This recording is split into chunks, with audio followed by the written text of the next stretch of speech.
Halo semuanya, Assalamualaikum warahmatullahi wabarakatuh. Selamat pagi, salam sejahtera untuk kita semua.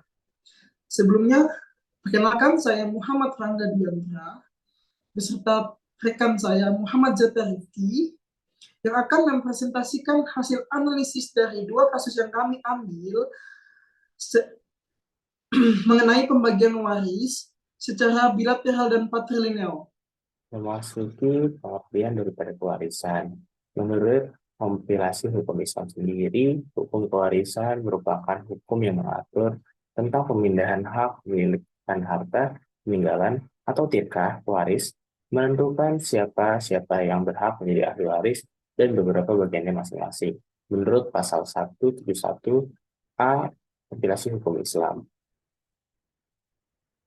Selanjutnya, penggolongan ahli waris. Dalam konsep pewarisan sendiri, terdapat dua konsep pewarisan, yakni bilateral hazairin dan patrilineal syafi'i. Bilateral hazairin sendiri merupakan suatu konsep pembagian harta waris secara kekeluargaan dengan penentuan ahli warisnya dengan cara menarik garis keturunannya melalui dua jalur keturunan, yakni keturunan ayah maupun melalui keturunan ibunya. Sementara konsep pewarisan patrilineal Syafi'i merupakan konsep keturunan yang setiap orang selalu menghubungkan dirinya hanya pada ayahnya dan seterusnya menurut garis laki-laki. Kemudian penggolongan ahli waris di sini terdapat dua, yakni ahli waris Dzul Faraid dan ahli waris Dzul Qarabah. Adapun pengertian dari ahli waris Dzul Faraid sendiri merupakan ahli waris yang mendapat bagian warisan tertentu dalam keadaan tertentu. Bagian ahli waris Zulkaroid sendiri sudah ditentukan dalam Al-Quran. Sementara ahli waris Zulkarobat merupakan ahli waris yang mendapatkan bagian warisan yang tidak tertentu jumlahnya, atau biasa disebut juga memperoleh bagian terbuka, atau disebut juga memperoleh bagian sisa. Kita masuk ke bagian dasar hukum waris. Di dalam surat An-Nisa ayat 11, poin pertama adalah pembagian harta warisan untuk anak laki-laki dan anak perempuan.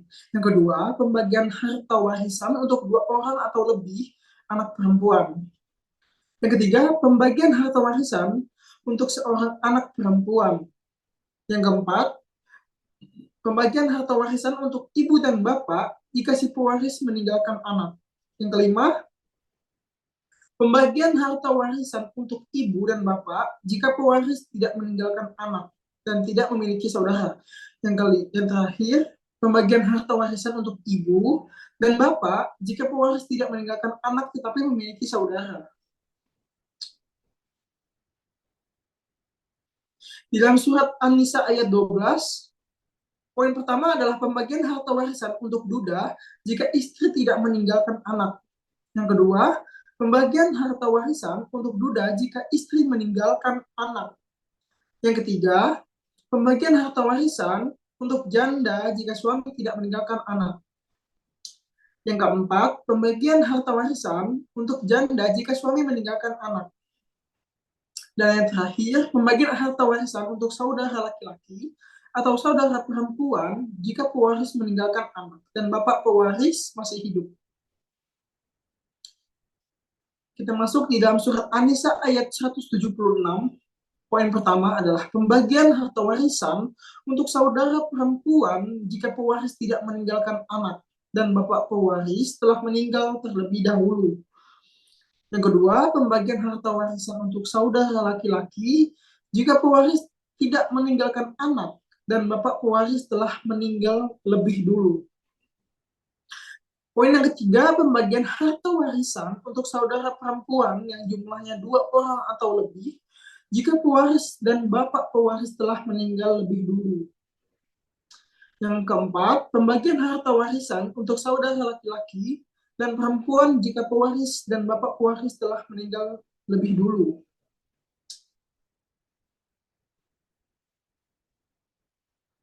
Baik, kita masuk ke kasus nomor 1.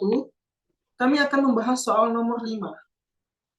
Pada kasus ini, ada seorang wanita meninggal dunia meninggalkan ahli waris seorang suami. seorang saudara laki-laki, dan seorang ibu. Harta peninggalan sebesar 600 juta. Berikut pohon keluarganya.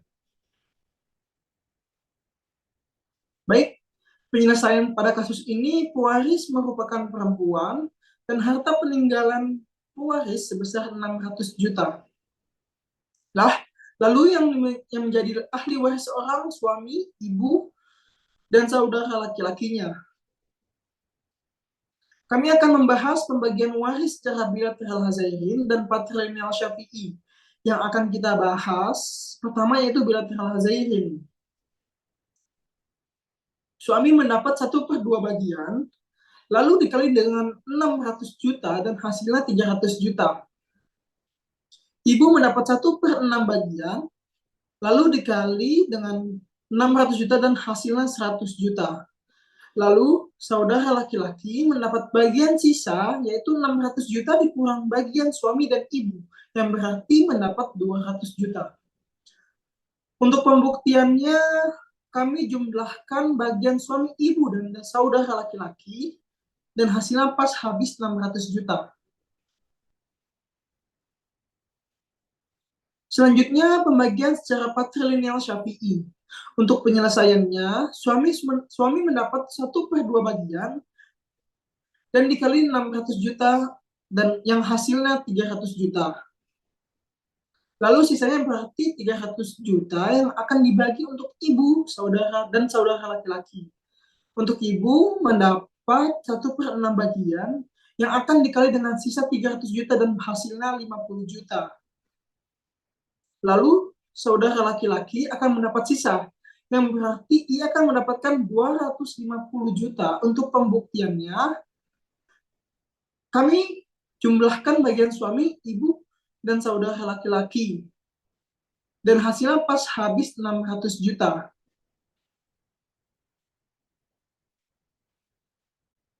Memasuki kasus kedua, yakni soal nomor 10.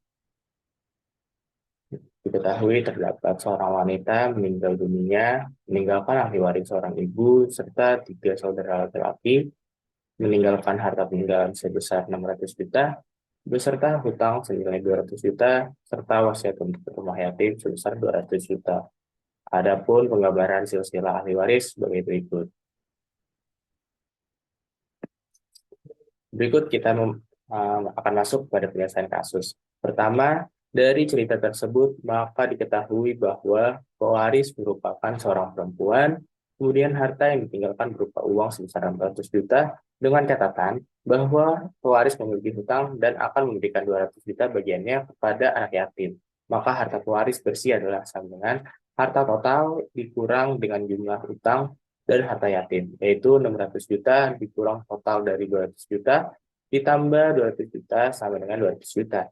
Kita ketahui bahwa ahli waris yang ditinggalkan terdiri yang pertama ibu yang memiliki 1/6 bagian berdasarkan ketentuan, kemudian 3 saudara laki-laki dengan 1/3 bagian berdasarkan ketentuan.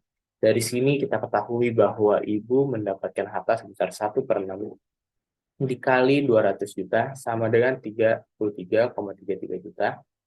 Sementara bagian ketiga saudara laki-lakinya adalah 1/3 dikali 200 juta sama dengan 66,67 juta. Perhitungan tersebut menampilkan bahwa sejatinya masih terdapat sisa dari warisan yang ditinggalkan. Adapun pembuktiannya misal sisa 1 dikurang dalam kurung 1/6 ditambah 1/3, yaitu sama dengan 1 dikurang dalam kurung 1 ditambah 2/6 sama dengan 3/6 atau 1/2 atau setengah. Kemudian sisa harta sama dengan 200 juta dikurang dalam kurung 33,33 juta ditambah 66,67 juta sama dengan 200 juta dikurang 100 juta sama dengan 100 juta. Kemudian untuk menguatkannya kembali, ternyata 1/2 dari total harta warisan 200 juta adalah 100 juta, maka sisa ini yang kemudian akan kita hitung kembali menggunakan ra'ad bilateral Hazairin. Memasuki penyelesaian ra'ad bilateral Hazairin, kita ketahui bahwa masing-masing ahli memiliki bagian seperti berikut. Yang pertama, ibu adalah 1/6 bagian berdasarkan ketentuan. Kemudian 3 saudara laki-laki adalah 1/3 bagian, atau jika kita samakan penyebutnya, kita dapat pecahan 2/6. Kita gunakan pemisalan. Seperti ibu bisa kita sebut sebagai A, dan ketiga saudara laki-laki kita sebut sebagai B, C, E. Maka kita dapat perbandingan bahwa A banding B, C, dan E adalah 1/2. Maka perhitungan erat atau sisanya sebagai berikut. Ibu sama dengan 1/1 ditambah 2 dikali 100 juta atau 1/3 dikali 100 juta sama dengan 33,33 juta. Sementara tiga saudara laki-laki adalah 2/1 ditambah 2 dikali 100 juta atau 2/3 dikali 100 juta yaitu 66,67 juta. Atau 2/3 dikali 100 juta yaitu 66,67 juta. Jadi jumlah rat bilateral hazairin para ahli waris adalah yang pertama, ibu sama dengan 33,33 juta ditambah 33,33 juta sama dengan 66,66 juta. Kemudian tiga saudara laki-lakinya adalah 66,67 juta ditambah 66,67 juta yaitu 133,34 juta. Yang mana masing-masing saudara mendapat bagian 133,34 juta dibagi 3 yaitu 44,447 juta. Adapun pembuktiannya, yakni jumlah ibu ditambah jumlah tiga saudara laki-laki harus sama dengan jumlah total harta warisan. Maka 66,67 juta ditambah dalam kurung 44,447 juta dikali 3, yaitu 66,67 juta ditambah 133,34 juta, yaitu 200 juta atau habis. Memasuki penyelesaian patrilineal Syafi'i, kita ketahui bahwa masing-masing ahli waris memiliki bagian seperti berikut. Yang pertama, ibu adalah 1/6 dikali 200 juta sama dengan 33,33 juta. Dan tiga saudara laki-laki adalah 1/3 dikali 200 juta sama dengan 66,67 juta. Kemudian sisa harta 200 juta dikurang dalam kurung 33,33 juta ditambah 66,67 juta sama dengan 100 juta. Nah, sisa ini diberikan kepada ibu dan tiga saudara laki-laki. Jadi, jumlah rat patrilineal Syafi'i para waris adalah yang pertama, ibu sama dengan 33,33 juta ditambah dalam kurung 100 juta per 4 sama dengan 58,33 juta. Kemudian untuk tiga saudara laki-laki sama dengan 66,67 juta ditambah dalam kurung 3/4 dikali 100 juta sama dengan 141,67 juta. Maka masing-masing saudara mendapat 47,23 juta. Adapun pembuktiannya bahwa jumlah ibu ditambah jumlah tiga saudara laki-laki harus sama dengan jumlah total harta warisan. Maka 58,33 juta ditambah 141,67 juta sama dengan 200 juta atau habis. Sekian pemaparan penjelasan daripada tugas akhir hukum keluarga Islam D, yakni kasus soal nomor 5 dan soal nomor 10.